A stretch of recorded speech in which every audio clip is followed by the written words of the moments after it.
जो भी कुछ करेंगे अच्छा बुरा सब भुगतना पड़ेगा। इसलिए भगवान गीता में कहते हैं कर्मण्येवाधिकारस्ते मा फलेषु कदाचन। अब इसका महाराज लोग अलग अलग व्याख्या करते हैं। लोग कहते हैं कर्म करता जा फल की चिंता मत कर, लेकिन इसका मतलब ये नहीं है। लोग गलत अनुमान लगाते हैं। अरे बिना कर्म करेंगे कैसे? अगर आप फल की चिंता नहीं करेंगे तो कर्म होगा ही नहीं। अगर आपको पता चले कि जो मैं पढ़ाई कर रहा हूं उसका परिणाम ये, तभी आपको मन लगेगा कर्म करने में, पढ़ाई करने में मन लगेगा कि आप उस पोस्ट पर जाएंगे, उस स्तर पर पहुंचेंगे। हाँ या ना? अगर कोई काम, एक दुकानदार भी, दुकान चलाने वाला भाई भी, अगर उसे ये फल की चिंता ना करे तो उसका मन लगेगा दुकान में। उसको ये है ना किस तरह से इसको भी बड़ा लेके जाऊं। आप ही यहाँ है, बड़ी मार्केट में जाके मेरी वहां पर भी दुकान हो जाए, फिर शोरूम हो जाए।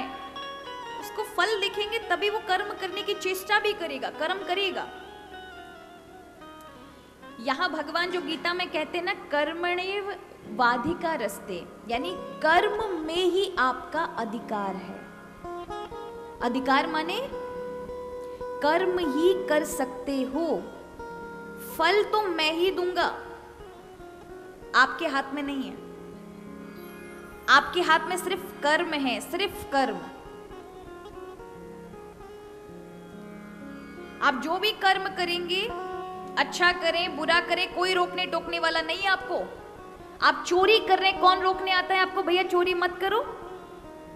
आप किसी को दान दे रहे हैं, कौन रोकने आता है आपको? कोई नहीं। आप अच्छा करें बुरा करें ये आपके ऊपर निर्भर करता है। लेकिन एक बार आपसे कोई कार्य हो गया तो अब आपको परिणाम भोगना पड़ेगा, अब बाध्य है। ऐसे समझिए, अगर मैं अभी आप बैठे हैं और आप में से किसी एक को मैंने कहा मैया कि उठ जाओ, तो आप एकदम से उठ खड़े हुए अपने दोनों पैरों में। अब दोनों पैरों पर खड़े हुए तो मैं कहूं अब इन दोनों पैरों में से आप किसी एक पैर को उठाइए। तो आपके पास अभी चॉइस है ना, दोनों पैरों में से किसको उठाना है, इधर वाले को उठाऊं इधर वाले को उठाऊं। लेकिन एक बार किसी एक पैर को उठा दिया और अब हम कहें कि अब दोबारा दूसरे वाले को उठाओ। एक उठा चुके हो, दूसरे वाले को उठा पाओगे? उठा सकते हैं? आप उठे, दो पैरों पर हैं, मैंने कहा इन दोनों पैरों में से एक पैर को उठाओ, तो आप किसी भी एक पैर को दायां बायां कोई भी उठा सकते हैं। लेकिन जब उठा लिया एक पैर और फिर मैं कहूँ दूसरा वाला भी उठाओ, उठ सकता है? उठाने की है ताकत, निर्भर हैं आप उस पर। उसी प्रकार जब दोनों पैर हैं आपके पास, तब आपके पास इच्छा है ये वाला उठाएं ये वाला उठाएं। उसी प्रकार कर्म में भी आपकी इच्छा है कि अच्छा करें बुरा करें, और एक बार हो गया तो फिर वो दूसरे पैर की तरह हो जाएगा, आप नहीं उसे हटा सकते, मिलना है। लेकिन भगवान की कृपा क्या करती है? जो भगवान की शरणागत है उनके लिए ऐसा नहीं है कि कर्म प्रारब्ध नहीं आएंगे, आएंगे, लेकिन भगवान की कृपा उन्हें अनुभव नहीं होने देगी वो दुख।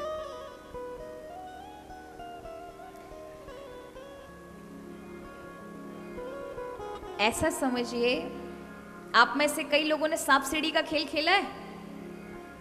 किस किस ने खेला कभी सांप सीढ़ी का? सांप सीढ़ी जानते हो भैया? नहीं जानते? एक सांप और सीढ़ियां होती है। अब तो पुराने हो गए ये सब गेम, बच्चों ने तो खेले होंगे, आपने खेला है? हाँ, तो उसमें क्या होता है, उसमें एक डाइस होता है, उसे आप क्या बोलेंगे? गोटी, जो भी समझ लो, 6, 3, 2, 5 ये सब आता है उसमें। चारों ओर से घुमाओ तो महाराज कभी 1 आ गया, कभी 6 आ गया, कभी 5 आ गया, कभी 3 आ गया। तो जब 2 खिलाड़ी खेल रहे होते हैं, मैं और आप खेलें, तो हम चलेंगे एक साथ, ठीक है?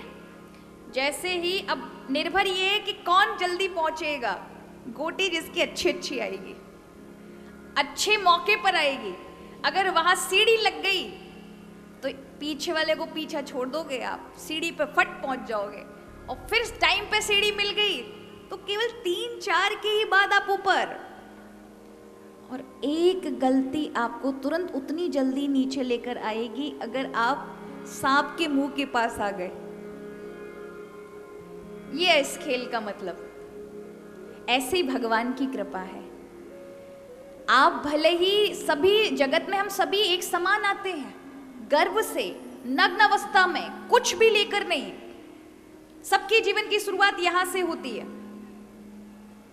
किंतु प्रभु की कृपा, चाहे वो धनवान व्यक्ति धन में पैदा हो और प्रभु कृपा नहीं है तो कंगाल हो जाएगा महाराज।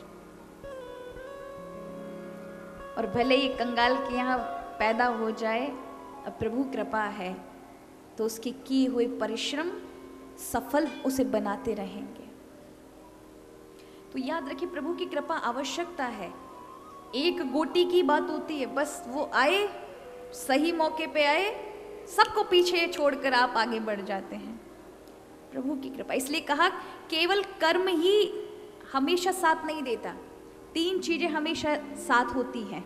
एक होता है 40% आपके जीवन का कर्म, 40% आपके जीवन का भाग्य और 20% भगवत कृपा। इन तीनों के सम्मिश्रण से आपका प्रारब्ध बनता है। अच्छे कर्म लौट कर आते हैं, पुण्य बनकर आते हैं।